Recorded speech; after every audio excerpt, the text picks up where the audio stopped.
उद्या इलेक्शन आहे, सगळ्यांनी लक्षात ठेवा.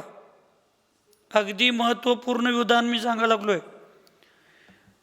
देश सुरक्षित असेल तर धर्म सुरक्षित आहे, आणि धर्म सुरक्षित असेल तर तुम्ही सुरक्षित आहेत. आणि देशाला सुरक्षित ठेवण्याची एकच भूमिका आहे, लोकशाही. आणि त्या लोकशाहीमध्ये एकच अधिकार आहे आम्हाला, मतदानाचा. आणि तो प्रत्येकाने नियमानं, कसलाही प्रसंग असला तरी मतदानाचा हक्क प्रत्येकानं बजवायलाच पाहिजे.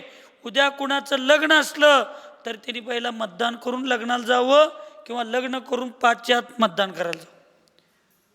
नांद्रे आणि कुठं कुठं पंचकल्याण पूजा विधिविधान चालू आहे, हे असणार कायमचं आपल्याला.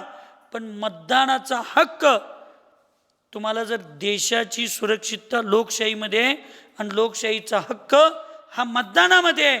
त्यामुळं मतदान हे करायलाच पाहिजे, तो आळस सोडून केला पाहिजे.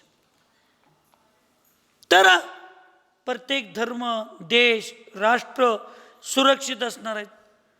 आज तुम्ही मतदान नाही केला आणि ह्याच पंचायत समिती सदस्य आणि जिल्हा परिषद सदस्यांना उद्या तुम्हाला काम सांगायचा अधिकार आहे? तुमची पोरं म्हणा लागलेत आम्हाला काय मिळवून ठेवलं आहे, तेव्हा तुम्ही आमच्याकडे अपेक्षा ठेवालाय. आणि तुम्ही मतदान न देता तुम्ही त्यांच्याकडे अपेक्षा कामाची कसं करणार?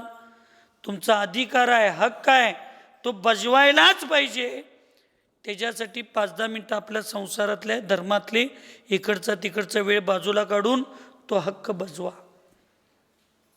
कारण ती लोकशाही जिवंत ठेवायची.